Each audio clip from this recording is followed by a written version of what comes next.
muy buenas tardes. Sean todos bienvenidos a este punto teatral de la Fundación Proscenio Teatro. Hoy tenemos desde México a Ricardo Zárraga, un maestro, un gran amigo, que ya tuvimos la oportunidad de compartir con él un hermoso taller de pantomima acá en la ciudad de Barranquilla con Proscenio Teatro hace ya añitos atrás. Ahorita recordamos años.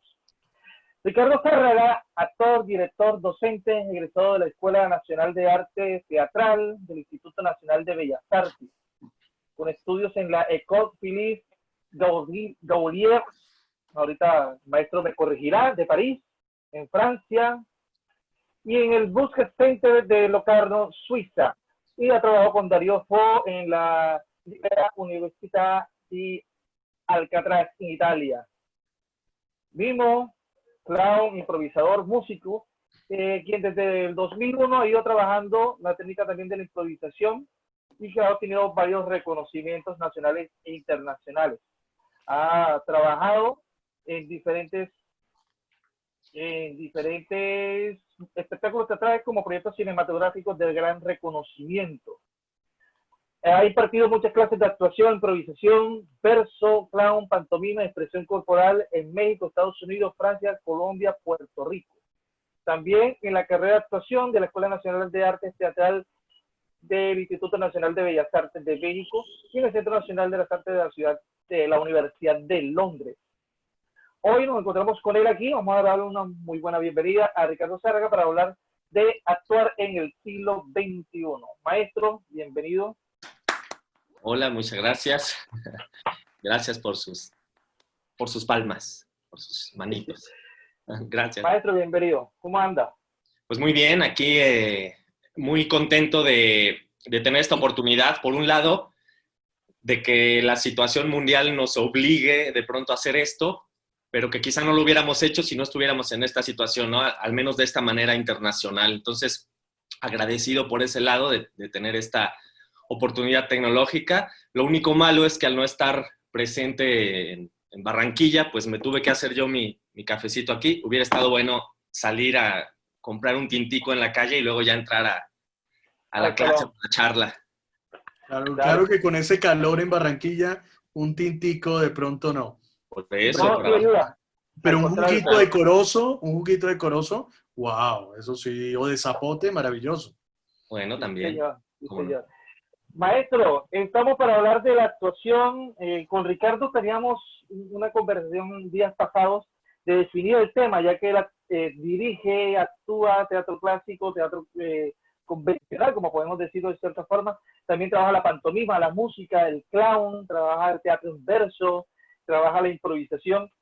Y bueno, acá en Barranquilla tuvimos la experiencia de trabajar con él en pantomima para la improvisación. Y entonces, ahondeando con él, hablábamos y volviendo a una conversación que tuvimos hace años atrás con Fernando Cárdenas, mi persona y él, y hablábamos sobre Stanislavski, Brecht y Lecoq y demás. Y entonces decidimos como empezar a hablar de las tendencias y la visión de la actuación. Y Ricardo, que ahorita más adelante vamos a estar conversando con él muchos temas que tienen que ver con la actuación. Pero partíamos desde un punto, ahorita o la semana pasada, y era la visión del trabajo del actor en el cuerpo. Sí, yo ahorita le mencionaba de Osi Oida, que ella menciona que el actor debe ser consciente de su trabajo, de la geografía de su cuerpo, para empezar a construir, para empezar a trabajar. No es tanto desde la parte psicotécnica del entrenamiento físico por digamos, el trabajo cardiovascular y demás, sino ser consciente de cómo el cuerpo reacciona en la cotidianidad y cómo eso nos puede ayudarnos en la escena. Entonces, Ricardo, la primera pregunta va orientada por ahí. ¿Qué es el moverse para el actor? ¿Qué es el moverse para el actor? Pues es todo, diría yo. Obviamente puede haber un teatro donde el actor esté fijo y no se mueva para nada, yo creo que sí. Pero, pues en términos generales, actuar, que ahorita hablamos de las etimologías de actuar, por ejemplo, pero bueno, lo que tiene que ver con acción,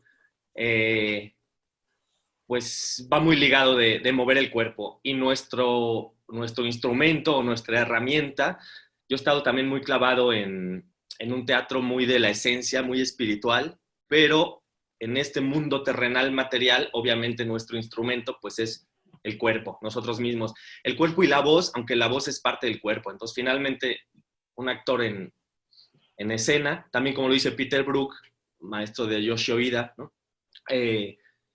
Pues es alguien en escena o digamos en un espacio, alguien que mira y eso ya es teatro, ¿no? Sobre todo si entramos en términos de ficción. Entonces, para mí el cuerpo pues es la herramienta principal del actor. Es el teatro mismo, agregaría. O sea, el teatro está ahí, está en el cuerpo. No es el edificio, a veces ni siquiera, digo, aunque todo cuenta, ¿no? La dramaturgia, la escenografía, el maquillaje, pero el teatro, si lo definimos, no el teatro como género literario allá en los libros, sino el teatro como fenómeno, es el cuerpo, es la persona.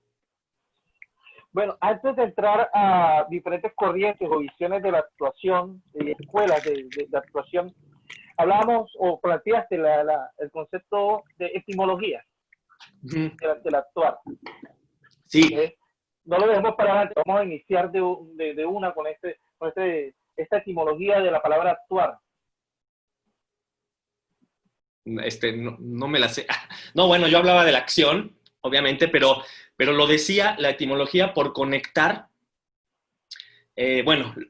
lo que finalmente hemos hablado, que sería bueno hacer aquí, actuar en el siglo XXI, que es el tema que lanzamos. Para mí, mi visión o mi propuesta sería el teatro lúdico, ¿no? La actuación lúdica, que era también otra opción de título, ¿no? ¿De qué vamos a hablar? Creo que es uno de nuestros temas. Y entonces, ahí ya es donde me viene, sí, la etimología o la raíz de la palabra, pero en varios idiomas también. Por ejemplo, en francés, actuar es jugar, jouer. Y le jeu, el juego, es la actuación. Por ejemplo, en la escuela de Philippe Gaulier, el primer curso se llama el juego. Yo tomé ese curso, que es la base, y después tomé clown, que es con el que cierra, ¿no? Que es Lecoq empieza con máscara neutra y cierra con clown. Entonces, yo tomo un curso que se llama el juego, pero en Francia, pues tiene jiribilla, diríamos aquí, tiene un doble sentido, porque el juego es sinónimo de la actuación. Entonces, el curso 1 de Philippe Gaulier se llama la actuación, pero también se llama el juego. Entonces, a mí me maravilla justamente que culturalmente pueda tener esta acepción. Digo, en español también se usó, por ejemplo, las obras de teatro en la Edad Media se llamaban juegos. El juego de Adán, que es uno de los el más antiguo que se conoce, por ejemplo, y que si han estudiado teatro seguramente lo conocen, el juego de Adán. Y en el inglés, pues sí tenemos to act o perform, pero tenemos a play como una obra de teatro, ¿no? Y play es jugar. Y play es tocar instrumentos. Entonces, para mí, sí hay una conexión enorme entre jugar y hacer arte y hacer teatro. Casi que me gustaría que nuestro idioma también llevara implícita la palabra juego en cuestión de actuar, para que no estuviéramos tan peleados muchas veces con el ludismo. También venimos de una segunda mitad del siglo XX, al final del siglo XX, donde yo me formo en la Escuela Nacional de Arte Teatral, donde parecen haber olvidado la parte lúdica. No en todas las clases, no siempre, no todos los maestros, pero sí hay una tendencia de separar quizá el juego de, bueno, vamos a hacer esto, es en serio, ¿no? El teatro es serio. Entonces, jugar o no jugar, that's the question. Ahora, digo que casi me gustaría que también le dijéramos juego, porque hablando de este teatro espiritual o de esta esencia del alma que puede emerger en una obra de arte, que yo creo que es deseable, o sea, que toda obra de arte ojalá lo tuviera, una esencia, el alma del artista. El alma tiene facultades y las facultades se actúan, se llaman actuares también. Yo voy a actuar mi facultad para curarme o para lo que sea, ¿no? Y entonces, ahí sí me gusta que también le digamos actuar nosotros al fenómeno de lo que hacemos en el teatro. Entonces, para mí es actuar y jugar, pero las dos me encantan y me llevan a lo que yo he definido al día de hoy, mi línea de teatro, ¿no? Que justo sería la parte lúdica, los lenguajes juguetones y la parte de la esencia del alma. Era Philippe Gaulier el que decía, el teatro es tan serio como un juego de niños, ¿no? Exacto. Y pone ejemplos muy, muy claros sobre la esencia del teatro. Yo he estado trabajando eso y ahora en el encierro también. Allá atrás se ve un poco mi piano y mis juguetes, un sombrerito, una melódica, porque estoy haciendo transmisiones en vivo, más bien musicales, donde converso y toco música. Y entonces, siendo la sala de mi casa, digo, es que me siento como cuando de niño, hola Carlos, la sala de mi casa, Entró Carlos. entró Carlos, pero con todo. Pusieron algo en la puerta y cuando entró se cayó. Entonces me siento en la sala de mi casa actuando para la abuelita, para la tía, para el papá, con mis primos. Y esos son mis recuerdos de la infancia. Y por supuesto que los relaciono. No era teatro profesional para nada. De toda la familia nomás yo seguí este camino. Pero la esencia de salir con un placer, actuarle a las tías y a los abuelitos en la sala de la casa, para mí es la esencia del teatro. Y ahora lo estoy explorando en las transmisiones en el encierro, ¿no? Y Philippe Gaulier nos ponía el ejemplo de su hijo Samuel, que ahora ya debe tener, yo estuve con Philippe hace 11 años, y su hijo Samuel tenía a lo mejor 6 años, pues tendrá 17, pero decía, yo entro a la habitación y Samuel se esconde abajo de las cobijas. Y yo, con una voz que no es mi voz, vamos entrando en materia sobre realismo o no realismo, naturalito o teatralizado. Dice Philip, yo entro con una voz que no es pues la de la vida y digo, oh, pero ¿dónde estará Samuel? ¿No? Ya haciendo una inflexión de lo más pues, exagerada, digamos, no del realismo ni del naturalismo. Y Samuel abajo de las cobijas se ríe, jijijiji, y dice, yo escucho la risa y probablemente él sepa que lo estoy... Y veo cómo se mueve la cobija, ¿no? Y entonces, ¿dónde está Samuel? Jiji. Ah, no veo a Samuel. Jiji. Voy a irme porque aquí no está. Y Samuel se muere de risa. Y Philippe pone ese ejemplo como precisamente la convención de cómo un niño entra fácilmente a un juego y a una convención de él no me puede ver, pero aquí estoy y lo estoy engañando. Pero en el fondo quizás sabe que no es cierto, ¿no?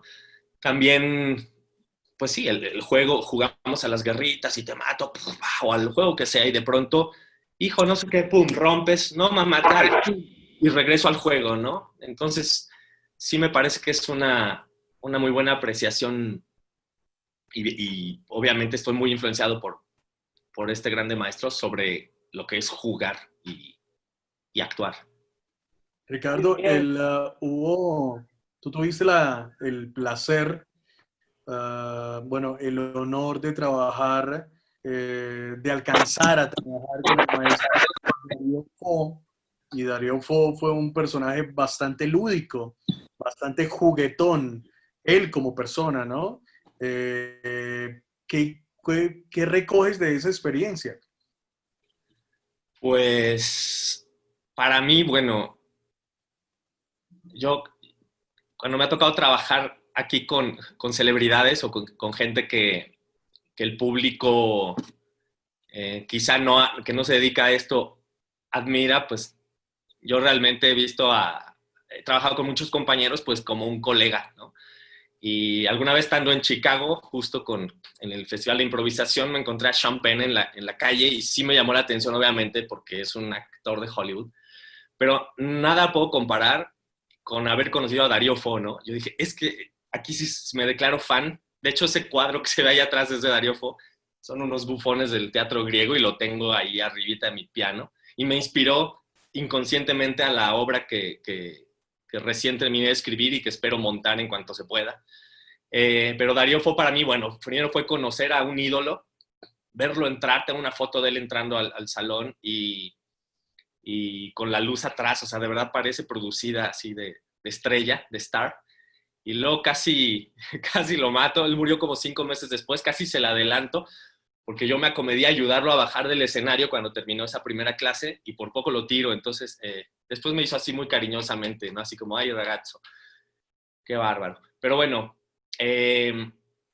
conocerlo me me hizo ver al ser humano que era, que finalmente es una persona como, vaya, una persona, como diría él, extraordinaria, ¿no? O sea, extraordinaria, pero fuera de este mundo, pero una persona que nació, creció y se dedicó al teatro como nosotros que estamos siguiendo ese ejemplo, ¿no? Entonces, no para que nos comparemos con él, que es irrepetible, pero sí para entender pues, que es un colega más. Entonces, por un lado, su humanidad, porque me pareció una persona muy sencilla, tenía 90 años ya y pues era una persona que requería quizás ciertos cuidados, que ya no oía bien, no veía bien y pues no había que molestarlo demasiado, se cansaba en las clases, pero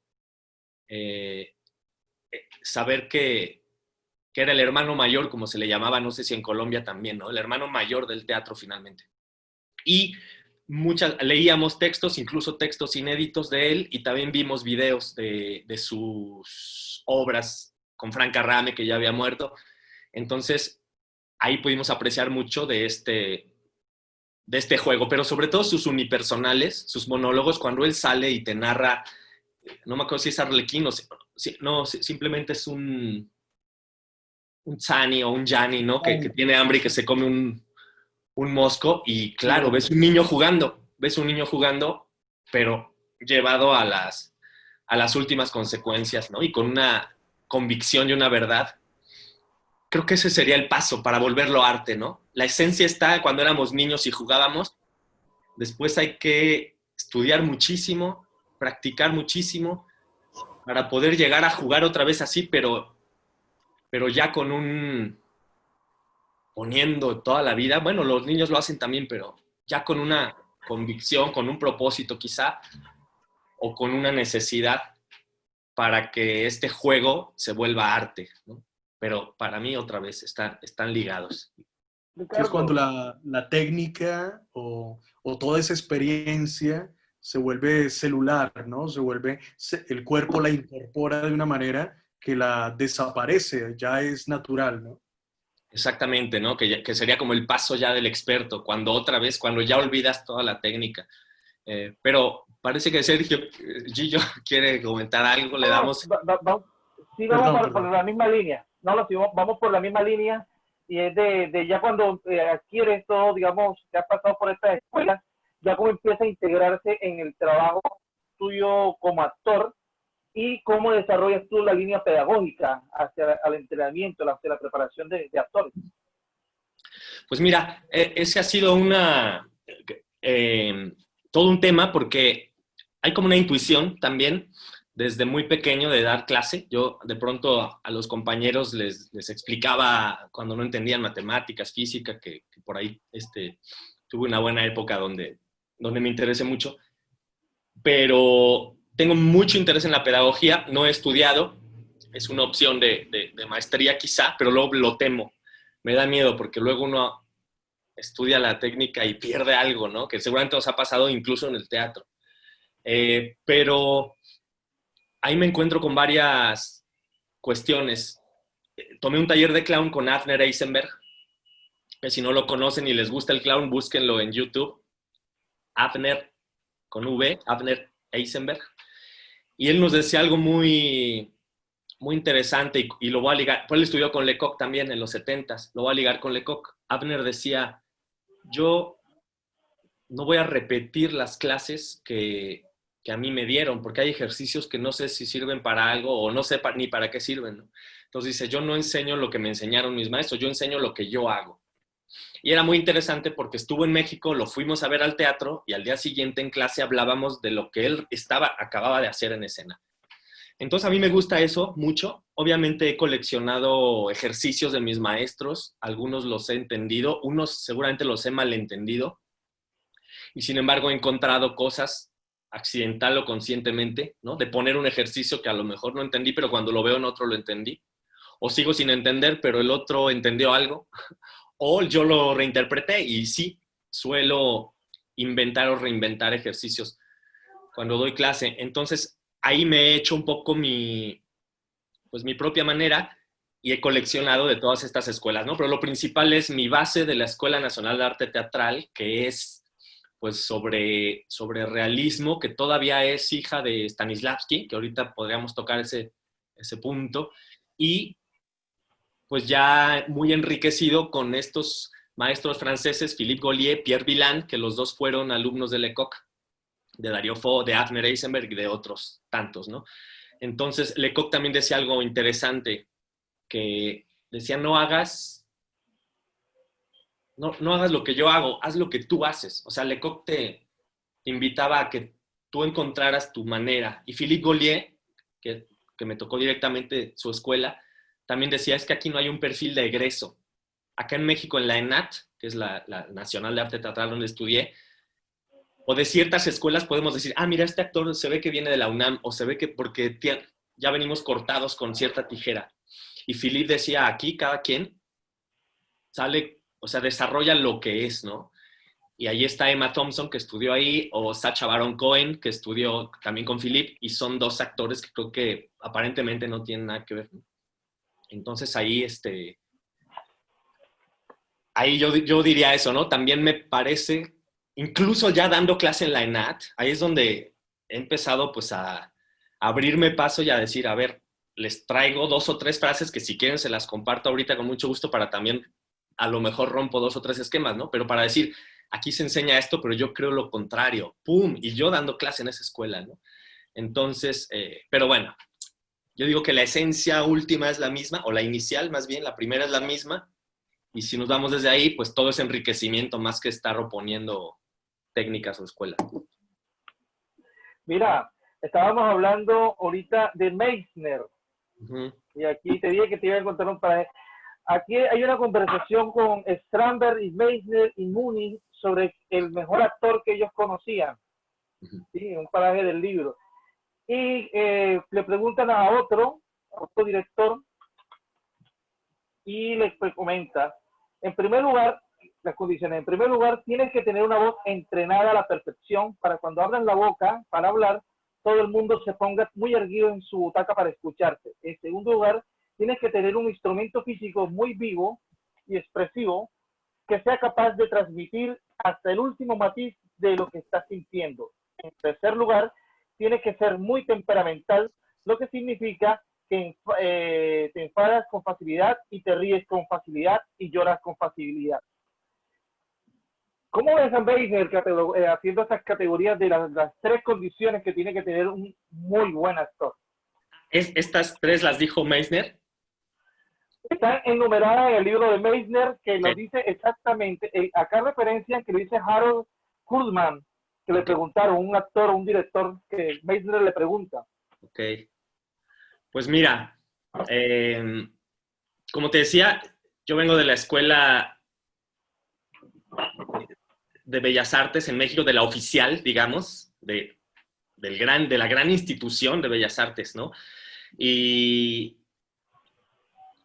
sí, hay como una cadenita de maestros. Stanislavski, fíjate, Stanislavski llega a Estados Unidos, o su libro Un actor se prepara, o la preparación del actor, llega traducido, bueno, Elizabeth Hapgood es traductora de Stanislavski y le mete mucho de su, como dicen los italianos, traducir es traicionar, ¿no? Y entonces le mete muchos conceptos, digamos, de moda y comerciales para vender el libro Stanislavski. Y entonces miente, dice muchas cosas. Y de ahí viene Lee Strasberg, Stella Adler, Sanford Meisner, que son estos grandes maestros o los principales del método que viene de Stanislavski, ¿no? Y ahí hay muchas discrepancias porque incluso Meisner en sus libros sobre actuación dice cuando se llamaban El Grupo o algo así, cuando regresa Stella Adler de Europa de conocer a Stanislavski personalmente, le dice a Strasberg y a Meisner, pues la estamos cagando. Dice, Stanislavski no quiso decir eso, él está diciendo otra cosa. Y ahí empiezan a separarse. Y entonces Meisner habla pues del error en el que está Strasberg, ¿no? Y que Strasberg, sin embargo, ha formado a grandes actores. Lo que dice Meisner es que esos ya eran grandes actores, ¿no? Que llegaron al estudio, o sea, más que a formarse al estudio, lo que dice Meisner es que Strasberg era como un cazador de actores buenos para luego decir que habían estudiado con él. Así de fuerte la dice Meisner. Y algo que pasó aquí en México es que la técnica de Stanislavski nos llega por un japonés que se llama Seki Sano. Seki Sano, japonés, estudia directamente con Stanislavski y luego llega a México. A Colombia también llegó. ¿También estuvo en Colombia? Sí, pero de aquí lo echaron. Aquí lo echaron. Aquí lo trajo el gobierno Rojas Pinilla, aquí lo trajo el gobierno de dictadura de Rojas Pinilla, porque para la preparación y entrenamiento de actores y directores para la televisión, porque la televisión salió acá en la dictadura. Okay. Y cuando se enteraron que era comunista lo echaron. Wow. Exactamente, y lo devolvieron para México. Bueno, sí. Aquí pues fue el gran formador de una generación de donde viene después Héctor Mendoza, que pasa toda su vida investigando sobre la actuación y ese es el gran maestro de la base de lo que aprendemos nosotros en la escuela, que no está mal, hay grandes actores mexicanos, solo que a mí me llama la atención pues que lo que entendió el japonés de lo que dijo el ruso, llegó a México. Claro, los japoneses tienen una disciplina y una tradición de un teatro, no sé si era el caso de Seki Sano, de imitar al maestro al pie de la letra, ¿no? El teatro no, y se pasa de esta manera. Entonces, casi podemos ver una representación hoy de teatro no y saber que el tatarabuelo de estos actores, sí, de este actor, lo hacía exactamente igual, ¿no? Entonces, a lo mejor Seki Sano venía muy conectado con eso. Pero bueno, de ahí nos llega, ¿no? Entonces, ese me parece un buen punto sobre cómo hemos interpretado. Por ahí tengo un par de anécdotas para desmitificar un poquito Adelante. a Stanislavski y a Meyerhold, si me permiten. Adelante. Pero bueno, aquí hay un maestro que todos le decimos ruso porque era de la ex Unión Soviética, pero en realidad es ucraniano, que nos ha contado pues 2 o 3 anécdotas y fuertes declaraciones, ¿no? Nos dice que cuando triunfa la revolución, no sé si es Lenin o ya Stalin, que llama a Stanislavski para decirle, quiero que hagas un libro de técnica actoral, pero para todo el pueblo. O sea, un libro que lo pueda, para enseñarle teatro a todos, es la revolución, ¿no? Que el campesino aprenda teatro, que el obrero, que todos sepan teatro. Entonces Stanislavski le dice, señor, pero el pueblo ni siquiera sabe leer, ¿cómo va a hacer un libro? Y entonces dice, bueno, nosotros en 6 meses o en 1 año le enseñamos a leer a toda Rusia, a toda la URSS. Entonces tú escribe tu libro y yo alfabetizo al mundo, ¿no? Entonces, lo que dice aquí mi maestro es, imagínate el libro de Stanislavski, que está hecho casi para analfabetas, así lo dice mi maestro, ¿no? Esos primeros libros de Stanislavski son textos para gente que a lo mejor acaba de aprender a leer, pero que no va a entender nada. Entonces, no, obviamente nadie es profeta en su tierra, y Stanislavski para ellos, yo a los primeros que oí, aquí hubo una escuela rusa de actuación, a los primeros que oí decir lo contrario de lo que me estaban enseñando a mí en la escuela fue a los rusos. Entonces, por este lado viene, ese es el famoso libro de Stanislavski. Entonces, ahora imagínate, ese libro lo traduce Elizabeth Hapgood, y en realidad el libro de Stanislavski es el trabajo del actor sobre sí mismo, me parece que es ese. Sí. Lo traduce a un actor, se prepara, pero lo resume. Entonces, la Biblia de Lee Strasberg y de todos ellos en Estados Unidos es un manual o un resumen de un libro que escribe Stanislavski en sus inicios, cuando está escribiendo para analfabetas, ya parafraseando al maestro Anatoly. Y además, Stanislavski, a lo largo de su escritura y de su legado, pues se empieza a dar cuenta de que no sirve a lo mejor lo que plantea, porque el teatro hay que repetirlo y encontrar la emoción una vez está bien padre, pero cuando hagas 100 funciones a lo mejor no vas a poder hacerlo de la misma manera, entonces tiene que cambiar lo que dijo.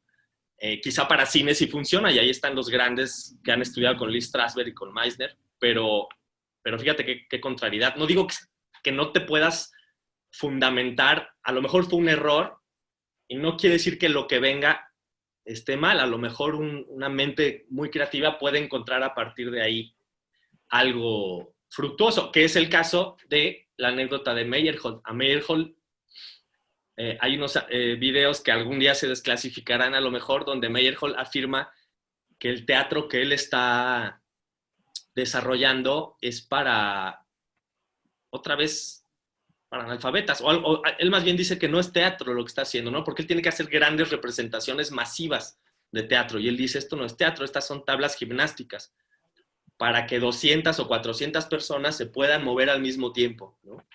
Y resulta que de Meyerhold es una de las grandes fuentes de inspiración de Eugenio Barba, que es un genio, no lo vamos a negar, pero entonces Barba viene, según esta versión rusa también, pues de una mentira, de que Meyerhold también está obligado a desarrollar un teatro en el que él a lo mejor no está tan de acuerdo, ¿no? Solo para, obviamente, todo mi respeto a Stanislavski y a Meyerhold, ¿no? Pero para darnos cuenta que mucho, o sea, que creo que el problema sería ser categóricos y canónicos y decir es que Stanislavski es así. Lo que nos enseña Stanislavski a través de todos sus libros es que él estuvo en un eterno proceso de evolución y de cambio y que ya paró porque se murió, pero si estuviera vivo ya estaría a lo mejor en otra cosa. Y nosotros 100 años después estamos queriendo decir que las cosas son así como dice Stanislavski. Ahí es donde yo estoy un poco en contra y a favor de lo que dice Philippe, de decir, pues ve encontrando tu camino. Ahora, ojo, porque Lecoq, que es una especie, fíjate, esa reflexión me llegó ayer, es una especie de Stanislavski del clown, o sea, es el primero, gracias a las charlas también que tuvimos acá contigo, Sergio, y con Gillo, con Hernán Gené, que también fue mi maestro acá en México, pero él, digamos que es el primero, o sea, la actuación es milenaria y Stanislavski es el primero que la pone o que la establece como, que la sistematiza casi como ciencia, o sea, que le da una estructura, un método. Quizá Lecoq, Jacques Lecoq en Francia, aunque Rusia también tiene su propia historia de clown, pero bueno, en Francia es el primero que establece cómo se enseña el clown, ¿no? Y Lecoq, a 50 años de eso, un poco más, casi 60, a lo mejor ya están los puristas de Lecoq que estarían o estaríamos yendo en contra de lo que él quería, ¿no? De busca, encuentra, no hagas lo que yo hago. Ahora a lo mejor ya se está volviendo también ya existe la policía lecoquiana, ¿no? Que dice, eso no es Lecoq, eso sí es Lecoq. Ese es un poco yo creo que el ir y venir, tener las fuentes de los grandes maestros, las grandes referencias y pues con mucho respeto, mucho conocimiento y mucha profundidad, intentar seguir abriendo la brecha y seguir en el camino. Ahí nos podemos equivocar o ahí tanto de irnos por donde no era o de querer decir, es que esto era así, ¿no? Que pasara con Brecht, que tú eres un especialista, ¿no? Es que no se puede montar Brecht si no lo montas como era. Pues es que ya traicionas a Brecht. Él no haría el teatro como lo hizo. Se tiene el pequeño organón metido del brazo y esa es la Biblia. Y eso es un poco. Por ejemplo, yo el otro día debatía también con respecto a Letman y el teatro dramático, que conocía a un director, que, o sea, los montajes que se tienen que hacer de dramático tienen que ser igualitos, idénticos a lo que hizo Letman en Europa, porque así es que se hace. Entonces no le da territorialidad ni el contexto donde está. Es imposible. Incluso uno leyendo el libro de Letman dice, lo primero que él dice es que esto no es un ABC, esto no es al pie de la letra, pero no, es que así lo hace Bob Wilson, es que así lo hace Letman, es que así lo hace Lecoq, entonces tiene que hacerse así. ¿Te acuerdas de lo que hablábamos, Checho, te acuerdas de lo que hablábamos con Alberto Isola, de esa anécdota que mencioné, que nos hablaba precisamente Dubati, que era cuando conoció a Peter Palisch, que es uno de los grandes actores de Bertolt Brecht, y que le preguntó después de la obra, pero dime una cosa, el distanciamiento brechtiano, ¿dónde está ahí? Y él se enfureció y le dijo, Brecht nunca utilizó el distanciamiento. Entonces queda uno como, ok, espera un momento, la cosa es que esa teoría teatral está escrita o circunscrita para un espacio específico. De hecho, también lo decía Palisch, era, ok, yo no escribí pensando en Argentina o yo no escribí pensando en Latinoamérica. Somos nosotros quienes tenemos que tomar lo que nos sirve y adaptarlo a nuestro propio territorio, ¿no? Claro, porque nuestra realidad es otra, nuestro contexto es Es otro, otra. ¿no? Mira, para cerrar el capítulo de Stanislavski, seguirle tirando, no es a él, ¿no? Sino a tengo aquí una pequeñita colección. Bueno, el lenguaje de Stanislavski, él intenta escribir en un lenguaje sencillo. Quizá por esto que comenta el maestro, ¿no? Porque era para todo el pueblo.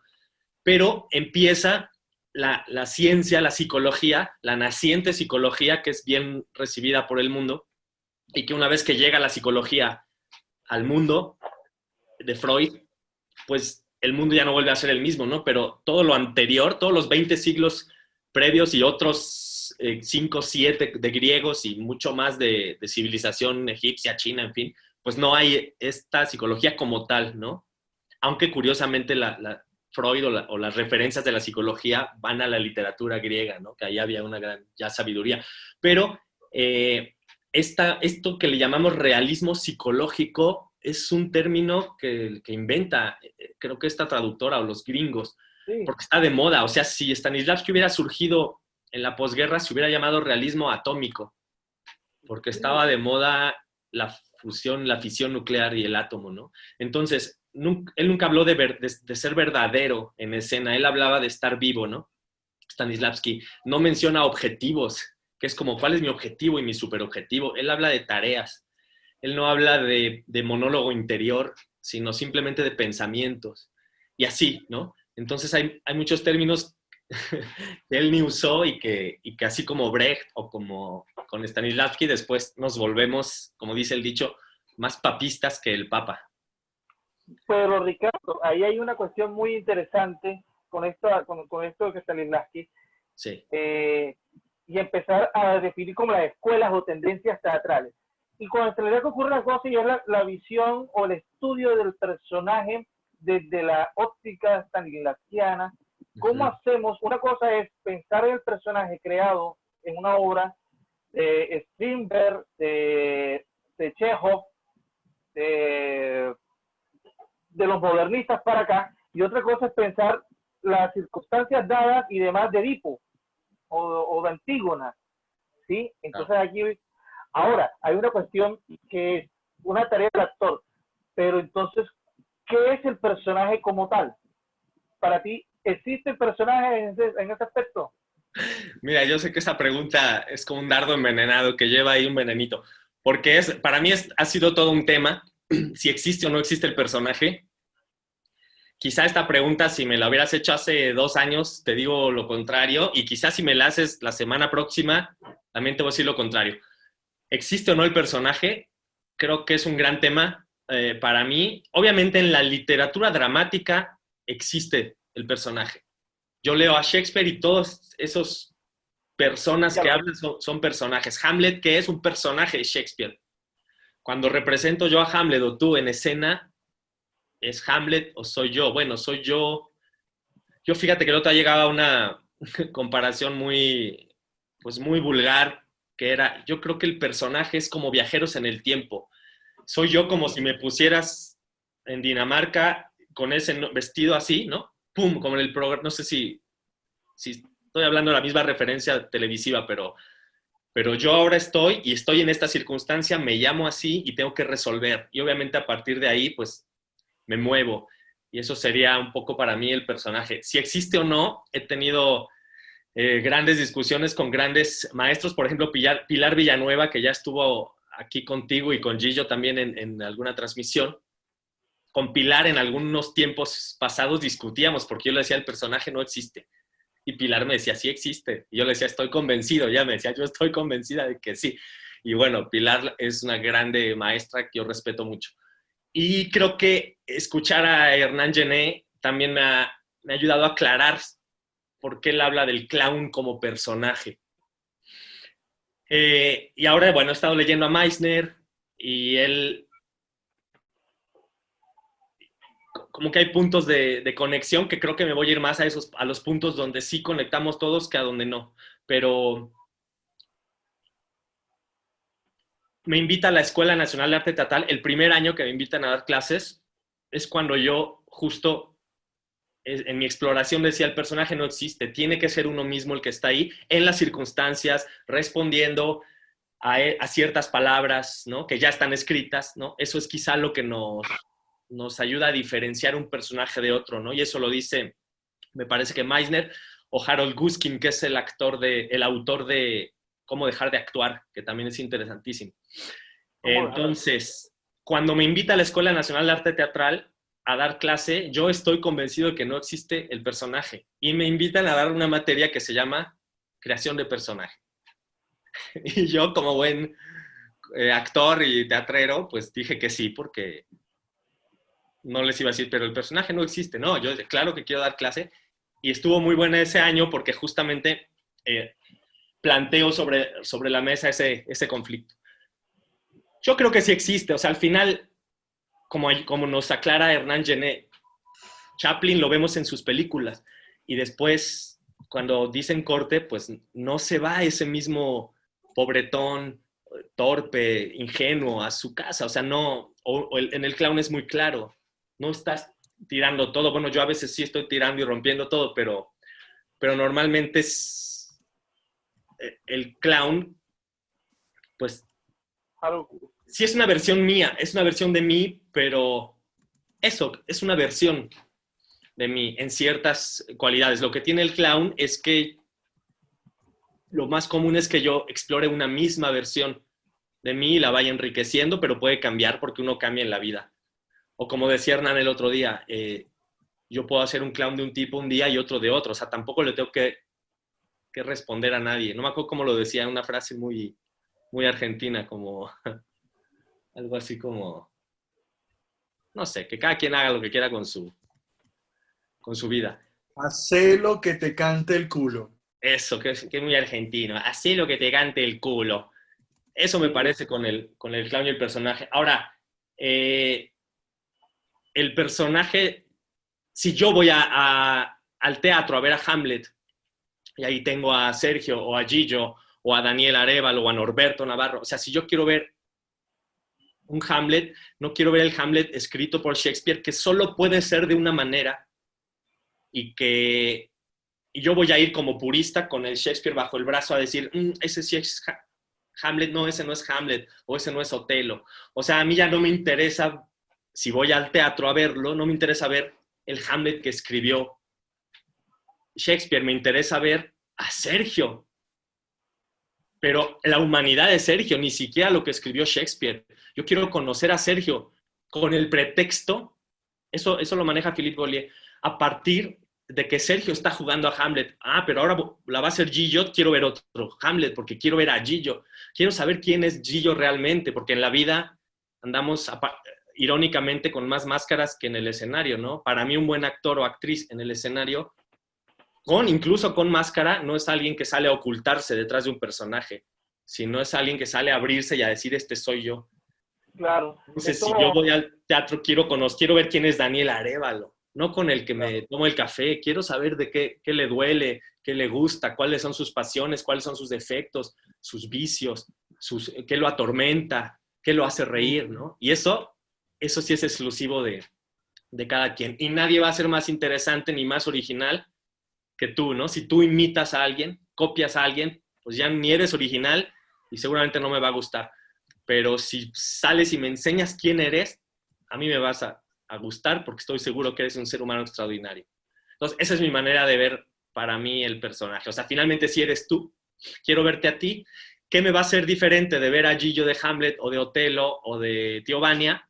Pues justamente Chekhov o Shakespeare o quien sea el autor. O sea, las palabras que él va a decir, el contexto en el que se va a mover, las circunstancias dadas, la situación, o sea, lo que suceda es lo que me va a dar esa variedad, y aunque salga igualito, yo voy a decir, su Tío Vania se parece a su Hamlet. Pues no, imposible. Se va a parecer si no se corta las barbas, porque va a ser igual físicamente, pero no, yo lo que estoy viendo sí estoy viendo a otra persona o a otro personaje. Entonces, bueno, en conclusión, hoy día sí te diría, existe el personaje, pero es una versión de ti. Claro, es que es con las lecturas, ¿no? Porque, por ejemplo, en lo que tiene que ver con la estructura dramatúrgica, el texto que le escribe el dramaturgo no es el mismo texto que le llega al público. O sea, no es fácil que la gente vaya con la obra de Shakespeare a leer para ver si los actores dijeron hasta el punto y coma preciso en el ser o no ser de William Shakespeare.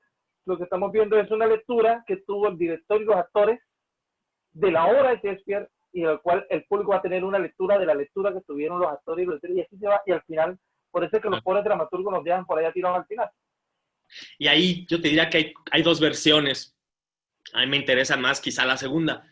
Ahora, la primera sería, yo hago mi lectura de esta obra, hago mi análisis de texto, llegamos a un consenso de qué trata la obra, qué queremos decir con ella, qué significa esta frase, y eso es lo que le presento al público. Es decir, mi lectura la tengo tan clara que te la enseño para que tú veas mi lectura.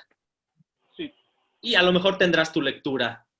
Pero la otra opción que te digo es, ¿qué pasa si mi lectura es un poco más abierta, por no decir ambigua?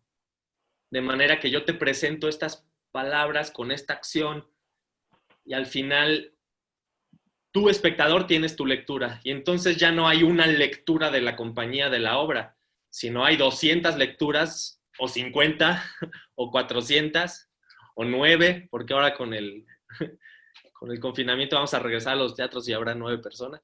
Entonces, una lectura para cada quien, ¿no? Eso se me hace interesantísimo también, que cada quien se pueda llevar su propia versión. Claro, tenemos una pregunta de Manuel Villegas. Genial. Te escuchamos. Emanuel, hay que desmutearlo, supongo. Él o tú. Sí, buenas tardes. Ahí está. Hola, Manuel. Buenas tardes. Hola. No, mi pregunta era sobre lo que estaba hablando Ricardo sobre la construcción del personaje o lo que él intentó o hizo de enseñar sobre la creación del personaje cuando él creía que no existía. Entonces la pregunta es ¿cómo se daría esa construcción del personaje? ¿Cómo se daría o cómo sería esa construcción, esa creación en el caso de que el personaje no exista? O sea, porque él hablaba después, ya después como que sentí que respondió la pregunta, pero quedé con algunas inquietudes de si es una versión de uno mismo, entonces ¿qué se está construyendo cuando se hace ese proceso? Claro. Pues mira, me parece justamente en el tema una excelente pregunta que seguramente en ese tiempo la respondimos a nuestra manera. Hoy voy a intentar a responderla al día de hoy. Tomando el ejemplo del clown, que me ha enseñado muchísimo sobre la actuación.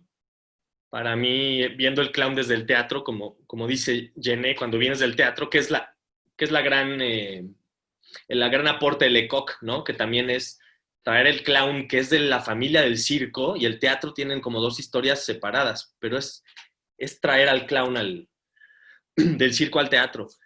Entonces, en el clown, a lo que voy con que no existe o que la construcción tendría más bien que ver con encontrar en mí, o sea, más que construirlo, a lo mejor por eso es el peligro de la palabra, de que si lo construyo, en el sentido que si me lo invento y me saco de la manga que, pues va a ser muy enojón, o va a hablar con la voz muy aguda, o va a tener una panza muy grande, o sea, como pensando en una imposición, ahí es donde yo no estaría de acuerdo en la construcción, ¿no? Lo que yo creo que es la construcción es que va de la mano de descubrir o de encontrar el personaje. Cuando es el clown, pues lo vas a encontrar a partir de ti, aunque te pongas otro nombre, ¿no? Yo puedo salir como Ricardo o me puedo poner Chispita, pero en el mejor de los casos, en el mejor de los casos no se llamaría así, pero en el mejor de los casos, mi clown, aunque se llame Chispita, pues tendría que ver con mi neurosis, con mi musicalidad, con mi enojo, no sé, con buscar cuáles serían mis cualidades. Entonces creo que la construcción, si no existe, entre comillas, tiene que ver con cómo me comportaría yo si me han encerrado en una torre, porque dice la profecía que yo voy a ser un rey muy tirano y entonces me encierran. Estoy hablando de la vida de sueño de Segismundo, ¿no? De Segismundo. Entonces el día que me sueltan, yo llevo encerrado toda la vida. ¿Qué haría yo? Pues por supuesto que destruyo todo y aviento a uno por la ventana porque ahora yo soy el rey y me voy a vengar, pero ya no porque la profecía dijo a lo mejor, sino porque me tienes encerrado. Entonces, yo iría a una construcción, pero a partir de yo en la situación. Ahí estaría más de acuerdo o más conciliador entre lo que sería construir, ¿no? A partir de uno. Pero al final no vas a ser tú porque no vives en él, o sea, vas a ser Segismundo, o sea, sí hay un personaje, pero eso, a mí me gustaría ver a Emanuel, a lo mejor Emanuel reacciona distinto que Norberto, de cómo lanzas a un vasallo por la torre o por la ventana. No sé si me estoy explicando o si quieres ahondar sobre la respuesta, pero bueno, esa sería mi conclusión. ¿Está bien, Emanuel, para ti? Emanuel, ¿te escuchamos? A lo mejor se fue, está muteado. Pero bueno, esa es la idea, ¿no? Sí, muchas gracias por responder. A ti, Emanuel. Fíjate, habla Philippe Gaulier por un ejemplo que me gusta mucho sobre Napoleón, ¿no? Y sobre el teatro otra vez, sobre su hijo Samuel atrás de las cobijas.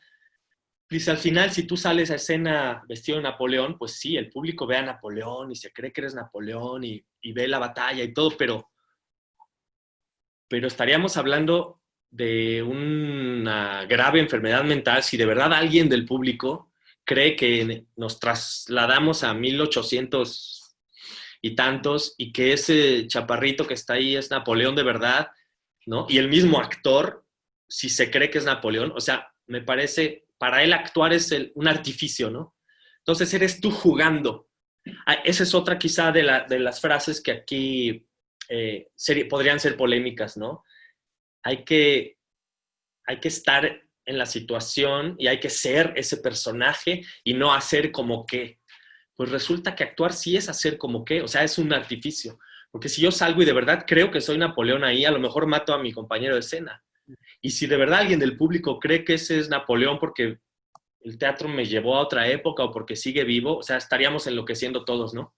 Y me parece que todo el mundo en ese momento sabe perfecto que ese es un actor que pretende ser Napoleón, ¿no? Y esa pretensión es este juego de convenciones, de decir, vamos a jugar Acción Napoleón y te enganchas. Y hay muchos niveles de juego. Está el realismo, pero también hay niveles muy absurdos, muy fársicos, ¿no? Que yo los he explorado también mucho, hacer mimo en la calle, por ejemplo, donde dices, puedo conmover a alguien que sabe que soy una persona que se pintó la cara y que decidió que no va a hablar por una convención, pero que puede hablar. O sea, no soy ni mudo, ni soy alguien muy pálido, ni soy albino, o sea, simplemente. Entonces creo que siempre hay un juego de convenciones, pero el público lo sabe y el niño lo sabe cuando juega, ¿no? Volviendo al tema del juego. Tenemos una... ¿Me escuchas ahí? Tenemos una pregunta, no sé si es una pregunta o es una reflexión. Patricia García, si quieres desmutearte y hacer la pregunta de manera directa. Patricia. Si tienes video mejor y si no te escuchamos con la pura voz. A ver, acá estoy. Hola Patricia, ¿cómo estás? Hola. Bien, gracias. Sí, pues es una reflexión también porque sí, alguna vez también lo había leído, que en sí el actor le presta sus recursos al personaje.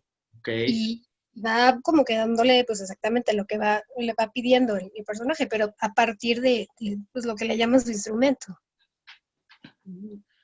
Sí, de acuerdísimo. De acuerdísimo. Al final, eres tú. Yo decía, tú en la situación de ese personaje escrito. Y tal cual, le vas a prestar tu cuerpo para que viva, le vas a prestar tu voz para que se exprese y le vas a prestar tu temperamento, tus emociones, tus maneras. Sí, estoy muy de acuerdo. Ok, ahora, gracias. Bueno, sí. Algo volviendo aquí otra vez en el tema entre lo stanislavskiano entendido como algo muy intelectual o muy psicológico, ¿no? Ahí incluso Meissner, que se supone que viene de esta escuela, y por supuesto las escuelas que yo sigo, que son del juego, son mucho más intuitivas. Entonces voy a decidir racionalmente lo que lo que hace mi personaje porque es lo lógico, eso puede ser interesante, pero entonces pasaría esto, que el Hamlet de Gillo y el de Sergio y el de Emanuel van a ser el mismo, porque vamos a sacar la misma conclusión, más o menos la misma conclusión del texto. Pero a lo mejor, si hago un acercamiento intuitivo, la intuición de Gillo y la de Sergio y la de Emanuel, ahí a lo mejor van a ser muy distintas y voy a llegar a cosas insospechadas. Y yo lo que quiero ver es a este personaje que finalmente es el reflejo de la humanidad de esta persona maravillosa que tengo enfrente, que puede ser Sergio, Gillo, Emanuel, en el caso de Hamlet, o tú, Patricia, en el caso de una Ofelia, ¿no? De decir, mira qué maravilla. ¿Cómo se le ocurrió eso? Pues porque no lo pensó, porque quizá viene desde la intuición. Y ahí, otra vez, quiero conectar como hacia lo que es el juego, otra vez, ¿no?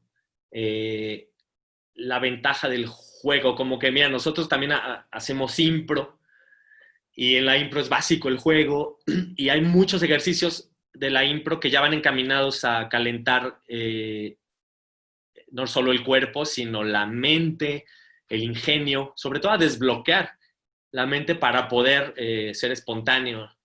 Y entonces, aquí en esta corriente o en este teatro lúdico del que hablo, y le digo a Sergio, esperen el libro, no sé si se va a llamar así, pero sobre este concepto de ludismo, después de 100 años, o al menos como lo vimos en México, de 100 años de un teatro, nosotros hicimos azotado, ¿no?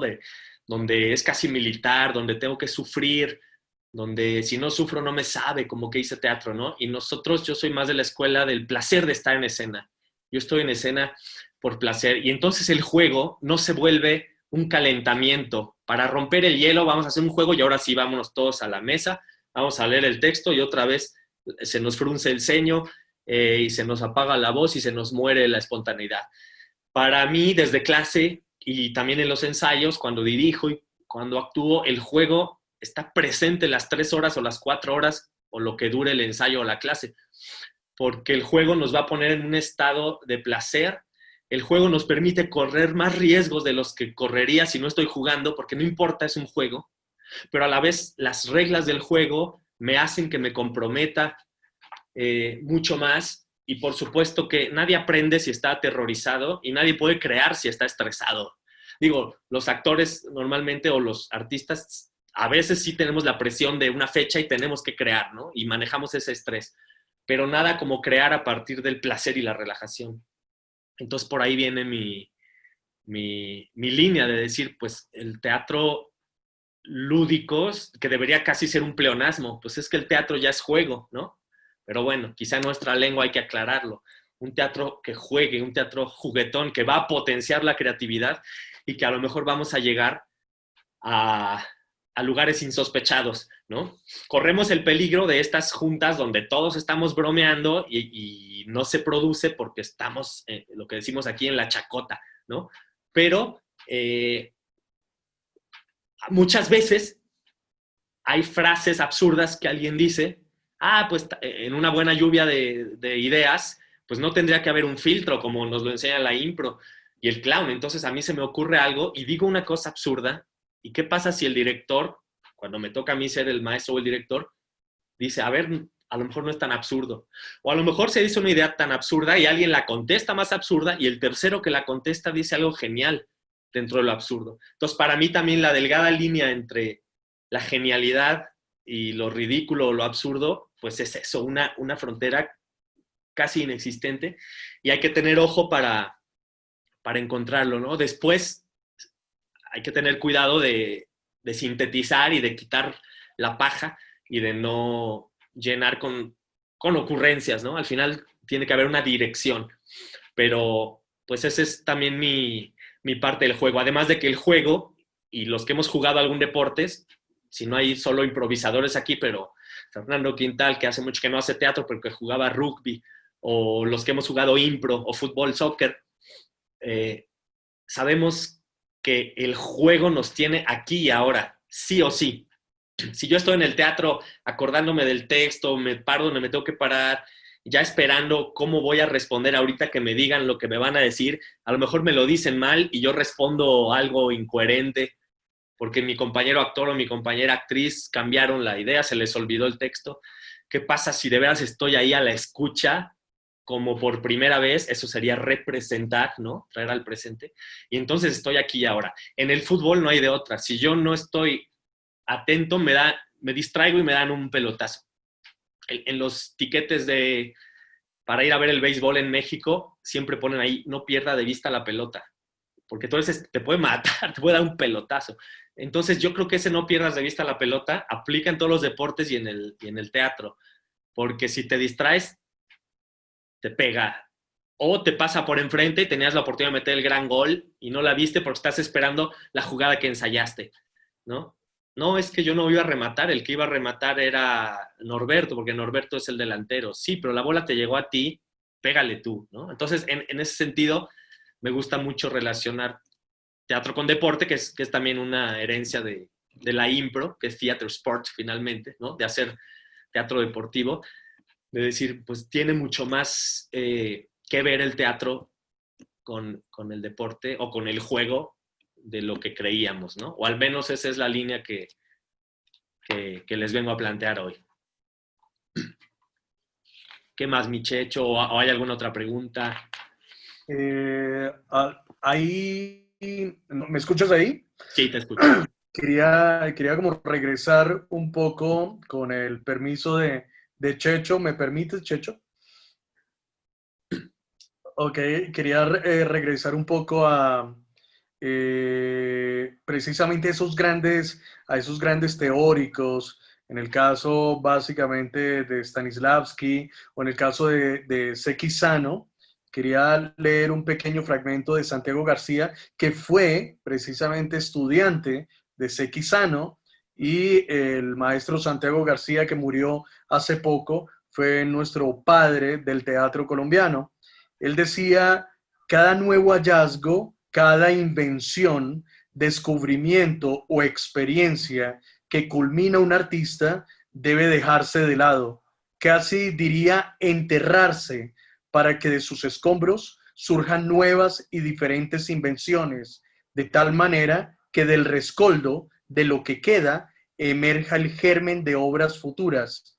Esta es casi una ley inexorable de nuestro quehacer cotidiano.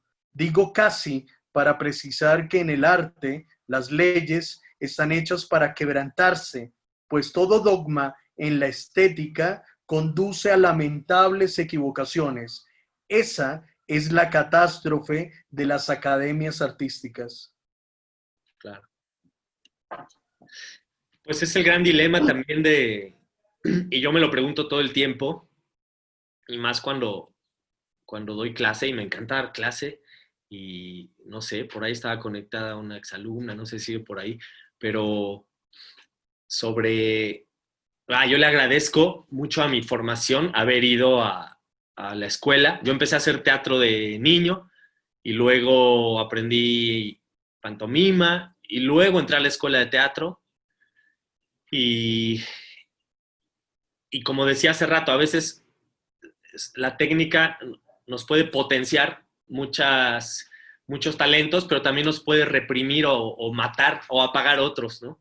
Entonces ahí es donde mi primera alerta es de cuidado, porque aquí se trata de estimular y de que el estudiante pues cree su propio arte y que me supere, que ese es todo un tema. Si de verdad el alumno no supera al maestro, la humanidad estaría condenada a la destrucción o a la involución. Me parece que tiene que suceder, ¿no? Por ahí hay profes que de pronto pues no les gusta eso por cuestiones de ego o por querer tener un conocimiento. Yo de verdad cuando doy clase les digo, te voy a decir todos mis secretos y pregúntame todo lo que quieras de cómo le hago o cómo le he hecho o cómo he aprendido, ¿no? Porque creo que de eso se trata. Y al final eso debe ser un gusto. Al final ningún alumno va a ser igualito a mí. Dios libre al mundo de eso, de que haya otro actor igual que yo. ¿Para qué, no? Para eso ya estoy yo. Entonces, que el alumno pueda desarrollarse a sí mismo y poder decir después con orgullo, como le gustaba a Strasberg, ese fue mi alumno, pero porque es un grande un grande actor, ¿no? La otra cuestión que también me planteo es, sobre todo en los talleres de clown, los que he tomado y los que he dado, de decir, ¿por qué vengo y cruzo el mundo y estoy tratando de entender o de aprender lo que hacía, por ejemplo, Charles Chaplin, que no fue a una escuela de clown, ¿no? O aquí hay un gran genio musical que se llama Francisco Gabilondo Soler, Cricri, que es un cantante y compositor que hizo mucha música para niños. Él nació a principios del siglo XX y acompañó a generaciones desde mis padres en los años 30 hasta todavía mis sobrinos ahora en el 2020 oyen esta música, ¿no? Y es un genio que no terminó la educación primaria. Y Juan José Arreola, que es también un escritor mexicano que tampoco terminó la educación primaria, ¿no? Y hoy en día tenemos estadísticamente una escolaridad récord, donde vemos que hay más licenciados, maestros y doctores que nunca. Pero a la vez vemos que de pronto uno de estos licenciados, maestros o doctores no sabe ni expresarse oralmente o de manera escrita, y que entonces decimos, pues nada más como que se vulgarizó a lo mejor, o qué bueno que ahora se accede a la universidad, pero entonces ya no hay ese nivel. Entonces en esa reflexión también digo, quiero ir a aprender lo que hacía Charles Chaplin y nunca voy a hacer como él, y él ni siquiera lo estudió. Entonces ¿cuál es esa paradoja de querer desarrollar una técnica? Que sí estoy de acuerdo, que hay que fomentarla y entrenarla todo el tiempo. Pero si salimos cortados por la misma tijera, me parece que eso no es tan casual. Que hacen las escuelas es frenar, o sea, ponerle límite también a la gente. ¿Qué pasaba con un niño genio hiperactivo? Déficit de atención, dale una pastilla. Y entonces, ¿qué es lo que hizo nuestro sistema educativo mundial? Ponernos a todos como homogeneizarnos, ¿no? En esta democratización. Pues ahora todos vamos a ser iguales y nadie puede destacarse. Y creo que este sistema mata a los genios. A lo mejor en el arte somos un poquito más rebeldes y nos damos chance, y ahí es donde pueden brotar las genialidades, que finalmente son individualidades, volviendo al tema, ¿no? Finalmente es la genialidad que voy a ver de ti o de ti, es algo que solo eres tú, y eso es lo que me interesa. Pero bueno, una reflexión un poco sobre pedagogía, sobre cómo enseñar sin cortarle las alas al alumno, al contrario, ¿no? Pero en un mundo que por lo visto lo ha estado haciendo y a lo mejor nos lo hizo a nosotros. De acuerdo, de acuerdo. Sergio está hablando, pero no te escucho. ¿Me escuchas ahí? A ti, a Gillo sí, a Sergio no. ¿O no es conmigo? Checho, ¿estás ahí? No, creo que Checho le tocó atender algo, Okay. algo de urgencia. No, bueno, moderador. Hay una cosa de esas etapas pedagógicas que siempre me preguntan a mí cuál crees que es como el inicio más adecuado para iniciar un proceso de enseñanza teatral, que me parece maravilloso lo del juego, que me parece que digamos que el juego, lo que es la improvisación, que está basado mucho en la lúdica, pues digamos que es un momento, o sea, es una etapa maravillosa de inicio para ese proceso. Pero o sea, para mí es fundamental lo que muchos de nosotros pensamos es como el desaprender, ¿no?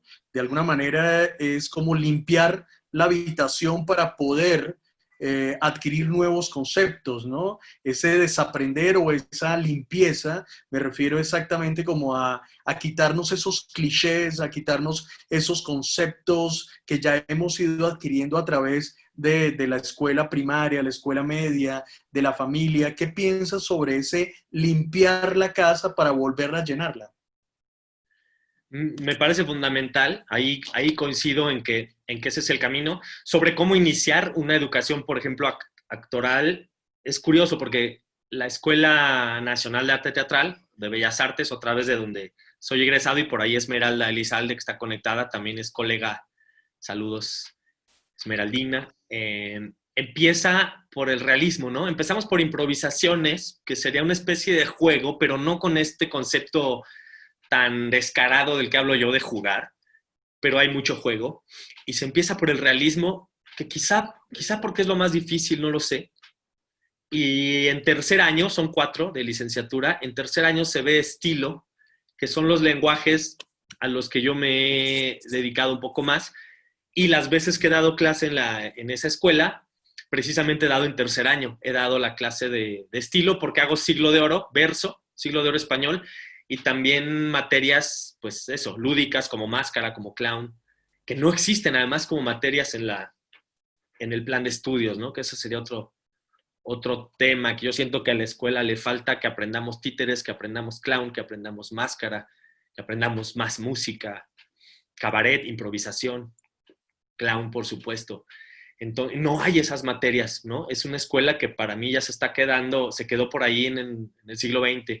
Entonces, se empieza con realismo, después en tercero se ve estilo, que serían lenguajes un poquito más gestuales, y luego en cuarto año puede ser, dependiendo de con quién vas a graduarte, vas a hacer una puesta en escena que puede ser postdrama, o puede ser clásico, o puede ser contemporáneo. Entonces, ese es un poco el caminito.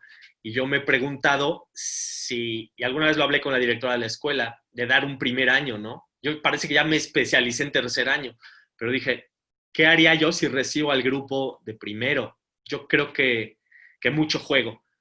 La escuela de Lecoq empieza con la máscara neutra y termina con el clown, y la máscara neutra precisamente es eso que habla Gillo, que es limpiar un poco, o sea, quitarme todas esas cosas que hablan de mí, porque yo entro a escena y ya estoy diciendo muchas cosas. Quienes no me conocían me ven en la cámara y dicen, ya nada más porque soy blanco, porque soy pelón, por mi nariz, porque tengo medio cara de mi abuelo era español, medio cara de español, por mi acento mexicano, porque atrás hay un piano y allá hay un cuadro, porque me estoy haciendo así todo el tiempo con la playera, remera, franela, ¿cómo le dicen ustedes? Camiseta. Ya eso da información, ¿no? Entonces, a mí se me hace muy interesante que un actor joven primero sepa que cuando entra a escena ya habla muchísimo, si es alto, chaparro, gordo, flaco, guapo, feo, o como sea, ¿no? Entonces, quitarse primero todas esas tendencias que van a hablar de mí de lo que yo no quiero hablar, ¿no? O sea, si mi personaje no es así, pero yo soy así, entonces me va a estorbar. Entonces sí creo que hay que vaciarse, y eso es lo que Lecoq llama máscara neutra. Yo he trabajado máscara neutra sin máscara neutra con mis alumnos en la escuela, por ejemplo, porque no la tengo, y desarrollé ejercicios donde pues tengo esa búsqueda, y a lo mejor estoy haciendo un sacrilegio de la iglesia lecoquiana, pero como dice John Wright, que también estudia con Lecoq y con Philippe Gaulier, dice, una vez estoy dando máscara neutra y un alumno dice, no maestro, así no puedes empezar máscara neutra porque tienes que empezar con el viaje tal, ¿no? El ejercicio básico de Lecoq. Y él dice, pues no, a mí me interesa. O sea, llega pues este alumno nuevo a decirle a este profe cómo debe ser. Entonces ya empieza también, así como hablábamos de Stanislavski, de que así lo dijo y así es, ¿no? Ya empieza también los lecoquianos a decir cómo debería ser. Y yo creo que con mucha responsabilidad y con mucha sensibilidad sí podemos nosotros ir adaptando. Es como lo que decía O'Neill, una ley en el arte es aquella cuya contradicción también es verdadera, ¿no? Así Exacto. que partimos también de diferentes versiones como para tomar y crear una especie de collage, y ese collage pues, somos nosotros, ¿no? Es ese resultado, ¿no? Donde es necesario también lo que tú dices, es necesario matar de alguna manera, aludiendo a Freud, matar a nuestro maestro, ¿no? Matar a nuestro padre, ¿no? Claro. Y ahí mi aporte, bueno, para cerrar esta idea de empezar con el realismo quizá, como se hace en México, y terminar con lo gestual, lo interesante sería regresar. Y muchos lo decíamos, ¿no? Ay, me gustaría volver a hacer los ejercicios de A y B de primer año, ahora en cuarto, que ya sé más, ¿no? Y creo que yo me lo he procurado, y el taller de clown que doy en realidad lo titulo el clown como técnica contemporánea de actuación, porque yo abro el clown para el alumno que quiere ser clown, como dice el maestro Genet también, ¿no? El que quiere ser clown, pero a lo mejor está el que no quiere ser clown, pero quiere ser un mejor actor o actriz. Y entonces de qué manera conocer cómo piensa o cómo estructura un clown o cómo expresa un clown te puede funcionar a ti, actor de realismo, para actuar en cine, ¿no? Y eso, pues, ha sido también mi exploración, y a lo mejor es lo que yo le agregaría al proceso. A ver, ahora regrésate y desde esto que sabes, ¿cómo lo aplicas a este tipo de actuación? Claro, claro. No sé, tenemos nuestro querido amigo Checho, creo que tienes problemas de conectividad. No es que tenga llamadas, sino tiene problemas de conectividad. Uno que Pues entraste de emergente con casi 40 grados a la sombra, no me extraña que se no se le haya calienta. metido en internet. Pero bueno, tenemos una pregunta por aquí de un nombre de celular de Galaxy J7. Galaxy, ¿te presentas, por favor? Sí, hola, soy Fabiola Mata. Hola, Fabiola, ¿cómo estás? Bien, bien, bien, muchas gracias. Pues soy Fabiola Mata de aquí de la Ciudad de México y justo tengo esta duda sobre lo que hablaban de la pedagogía, porque igual a mí me llama mucho la atención cómo son los procesos de formación actoral. Yo también estudié actuación en el CUT y he notado que pues no hay una metodología como concreta o que uno pueda pues aprender tal cual, sino que es una metodología que se transmite de generación en generación y de maestro a alumno, alumno que después se convierte en maestro y así sucesivamente. ¿Tú qué piensas, Ricardo, sobre este proceso? Pues mira, qué gusto tenerte, paisana. Sí, creo que lo he vivido tal cual, como dices. A pesar, es que ahí volveríamos a mencionar pues al grande Stanislavski, ¿no? Que finalmente empieza con un método y que Strasberg le llama el método, ¿no? Al método Strasberg. Alguna vez también lo comentaba con algún profesor sobre no nos enseñan una metodología Bueno, de actuación realmente en las escuelas, o al menos fue el caso de la ENAT cuando yo estudié. Yo en ese momento esa reflexión la vi como algo pues negativo quizá, de decir, pues pobre actor, porque cuando hacemos la impro, por ejemplo, es tan clara cómo se estructura las reglas que dices que la impro a mí me dio una metodología para trabajar, la impro, la improvisación, que no me dio la actuación me dieron muchas herramientas que yo proceso como puedo, ¿no? Pero con el tiempo también creo que está el peligro de establecer un método como no. El texto se toma de esta manera, sacas, no sé, las cualidades, tus circunstancias dadas, defines a tu personaje, o sea, como el peligro de volverlo racional, cuando en este momento de mi carrera al menos, y con esto que hablo del juego y de la espontaneidad, pues me interesa mucho la intuición. Al final, sí, y esto que hablaba yo también de las universidades que nos quieren poner a todos igualitos en todas las carreras, ¿no? De decir, pues creo que la intuición al final nos va a salvar, y en este mundo donde ya no estamos llenando de robots, además, ¿no? Donde ya se habla de qué va a pasar, nos van a sustituir. Yo creo que las carreras donde no van a poder sustituirnos las máquinas son precisamente las creativas, la nuestra, que es maravillosa, pero, y que eso, bueno, lo tenemos un de poquito... pronto, de pronto, porque los japoneses ya también tienen sus robots por ahí que interpretan, que hacen gestos y demás. Que componen música o que, sí, softwares que, pero aún así, la manera en que se mueve el cerebro sigue siendo mucho más compleja que una computadora, ¿no? Pero sí, por supuesto que está ese peligro. Pero entonces, para no divagar sobre la pregunta, e intentar no divagar tanto, porque bueno, sí se abren muchas puertas.